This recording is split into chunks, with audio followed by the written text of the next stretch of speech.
Hi, and welcome to the September edition of For Pet's Sake. I'm Laura Montenegro with the Animal Rescue League of New Hampshire, and we're really happy you're joining us for our brand new season. We hope you like the show today. We have a lot of great things coming up. We're going to teach you a little bit about what it means to have separation anxiety in pets. We're also going to discuss a little bit about abandonment and what that means for an animal. We'll also talk a little bit about our upcoming events, our pet fair, which is coming up on September 21st. And as always, we'll show you some of our very cute adoptable animals. So stay tuned and thanks for joining us.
A topic we see this time of year because it's a big transition time, kids are going back to school, is separation anxiety. We know that people can get it, but you might not have known that your pets can get it too, and it can actually be something that can be manageable. So Danielle is here to talk a little bit more about that and what you can do to make the transition a little bit easier on your pets. Sure. So there's a lot of different types of anxiety and different levels. It could be something from my dog whines when I leave, to I start barking, to maybe I destroy the house. True separation anxiety is all those things and then some. Dogs who are suffering from a high level of anxiety are actually trying to escape where you left them. So these are the types of dogs that are trying to go through your window, where you're finding like claw marks in your door. They may urinate, they may defecate, they may destroy the home. So those are all things of true separation anxiety. And if you are seeing that, I would definitely recommend calling a behaviorist and your veterinarian right away. A vet and a behaviorist could work together on kind of a multifaceted approach to work with your dog.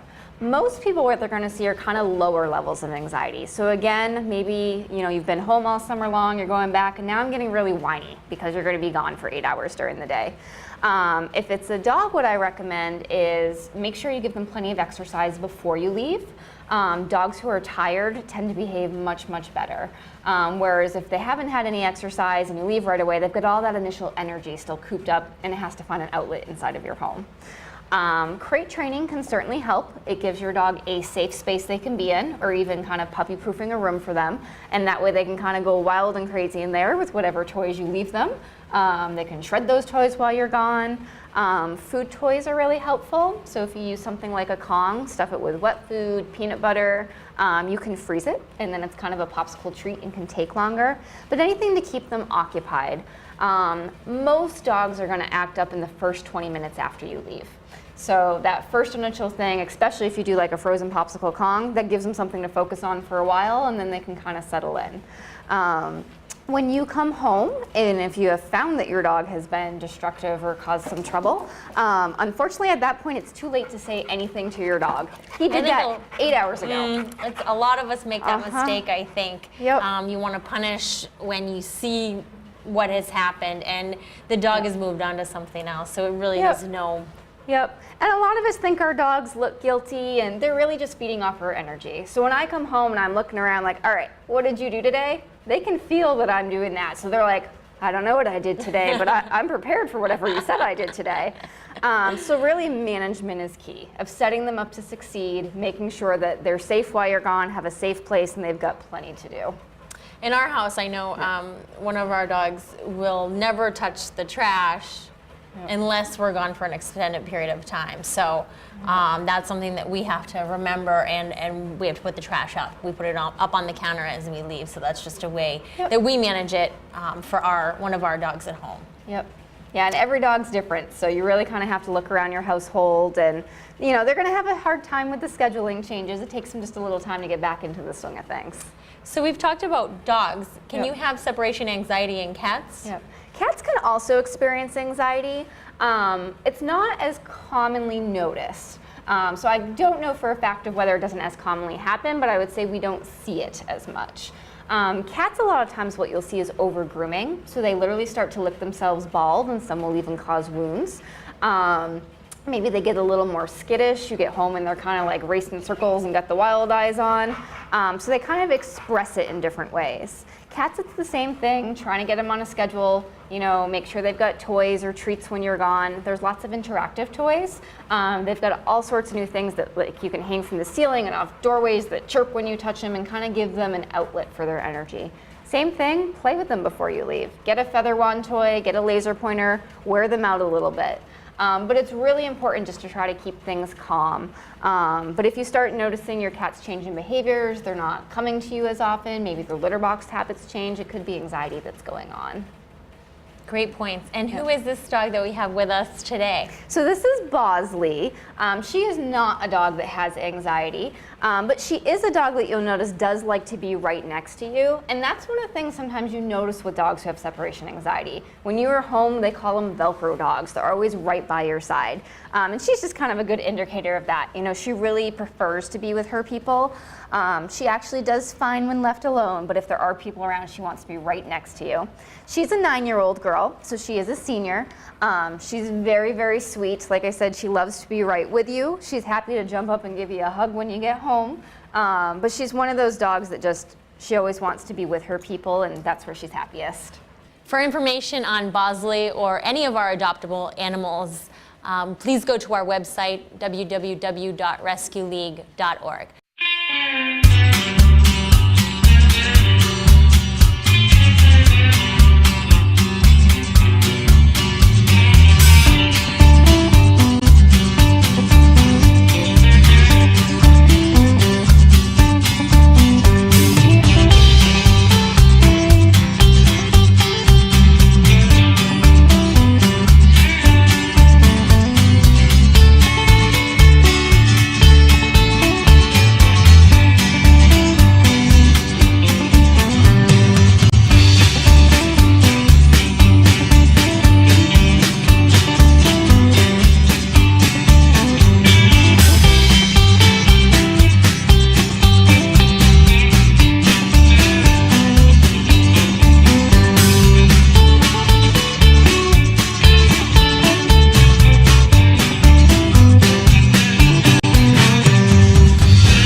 Hi, my name's Paula Dagan. I'm a volunteer at the Animal Rescue League, and this is my friend Mel Beck. He's a 3-month-old kitten that is up for adoption.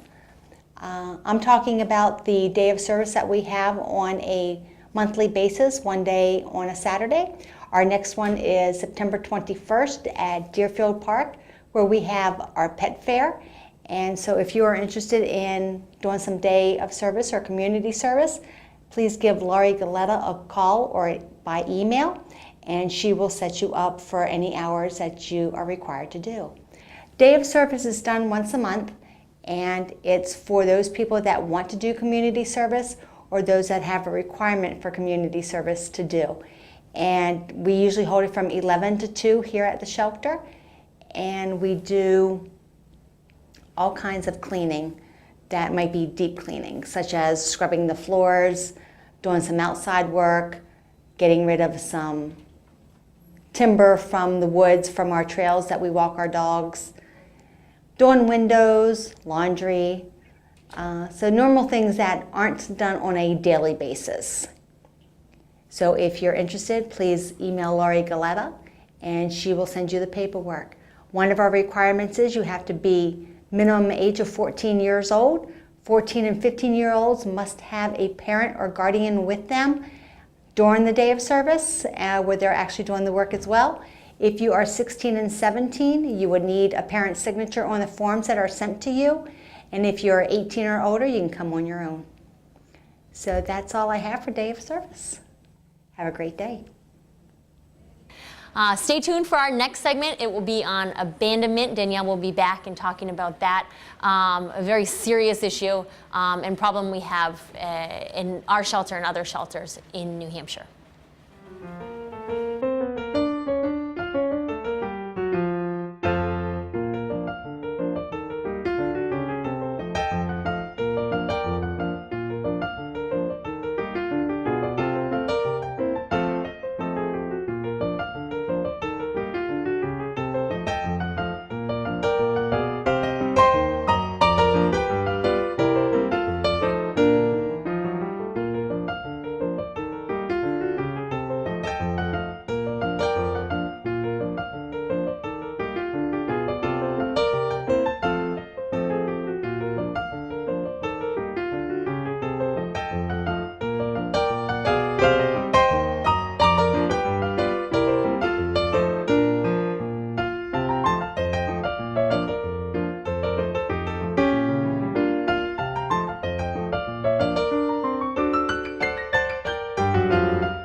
Hi, my name is Danielle and I'm here to talk to you today about abandonment.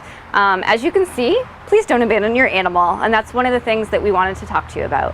Abandonment is when someone leaves their animal behind, and whether that's outside our door or in an apartment, and never comes back again. Even if a note is left to say, "Hi, this is Fluffy," that is still considered abandonment.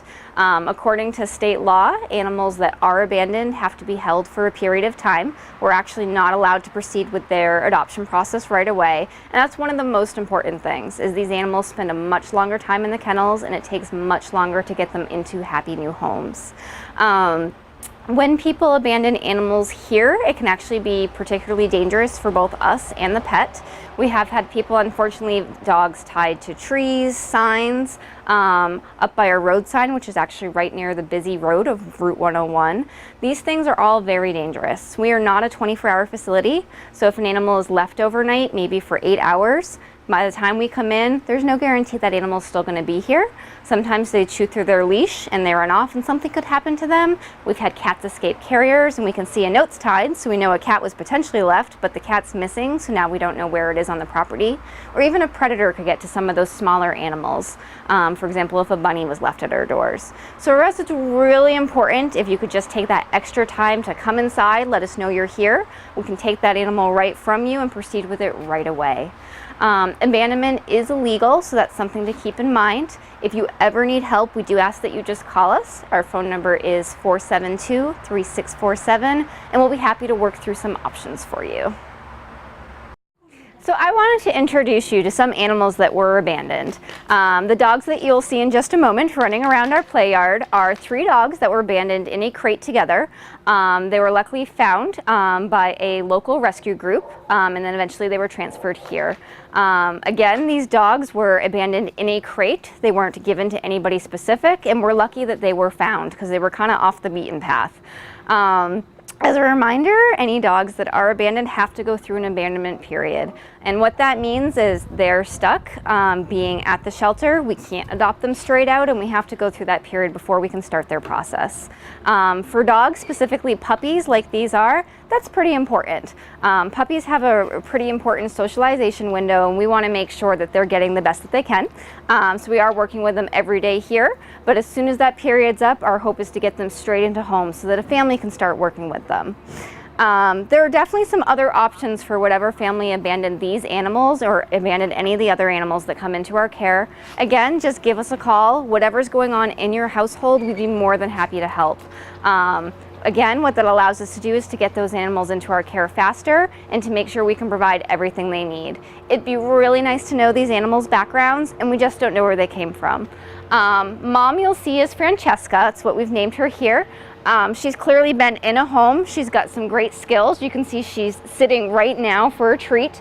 So definitely somebody worked with her. We know she came from a home, but it'd be really nice to know what her background is, her likes and dislikes. Are there things that she's afraid of? Are there things she should go home to or shouldn't go home to? This is all information that we're going to have to gather for ourselves that potentially we could have gotten from that owner. She also came with her 2 puppies. Both the puppies are fantastic when they're with mom, but very, very shy and fearful when they're away from mom. So that's one of the things we're working on is socialization. Again, it'd be great to know what their background was so we could know what things worked in that prior home to get them to come out of their shells. For other options, also sometimes you'll see not only will people just abandon animals on the side of the road, the woods, by the door, sometimes they abandon them with friends or family. We actually take phone calls almost every day from someone that will call up and say, hey, my friend left these cats at my house. I don't know what to do. I can't get a hold of them. They haven't come back. That's also abandonment. That means those animals also have to go through a waiting period. If you do need to leave your animals with a friend or family member, it's really important that you tell them how long you're going to be leaving them for. And if you can't take them back, sign ownership over to that family. That way they have legal right to surrender them to a shelter or find a new placement for them on their own. All of that is to benefit your animal. People always think of shelters, and unfortunately, yes, they are living in kennels. They're getting out and they're getting socialized every day, but it's not the same as a home. And we want these animals into a home as fast as possible. And that's always the most important thing. We want to make sure that everybody can move right on into that new placement, and that way we can help future animals coming in. So again, if you're aware of somebody who needs help, or if you're a person who needs help yourself, give the shelter a call at 472-3647, and we'll be happy to lend you a hand.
As you know, here at the Animal Rescue League of New Hampshire, we are constantly fundraising. We have a really big event coming up in September this month. It is our pet fair. It's going to be held on Saturday, September 21st. And the pet fair is this day-long event. We actually put 2 of our events on the same day and called it Pet Fair. So it kicks off with My Dogs Are Barking 5K road race. That starts at 9 a.m. and then followed by the Pet Step Pet Walk, as you can see this sign behind me. So it's really going to be a great day. And then there's exhibitors, there's dog demos, there's things to do for the kids. It's going to be a great day for your dog and for your family. So September 21st, for more information, you can register a team for the walk or sign up for the 5K, all through our website, which is www.rescueleague.org.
Well, that's a wrap. We hope you liked our show today. You learned a little bit about separation anxiety in dogs, and hopefully you saw some cute animals that you'd like to adopt.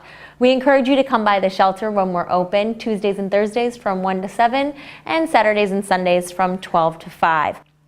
Also, when you use Amazon, please go through our widget on the website. It doesn't cost you a dime more, but we get a kickback through the Animal Rescue League. So we're part of a program known as Amazon Associates. So just go to our website first, scroll to the right-hand side, and you'll see a little widget. Type in what you want there, and you don't have to do anything else. If you buy something, we will get a portion of proceeds. So thank you very much for that. Also, for the most up-to-date information on our animals, like us on Facebook and follow us on Twitter. Thanks, and have a great day.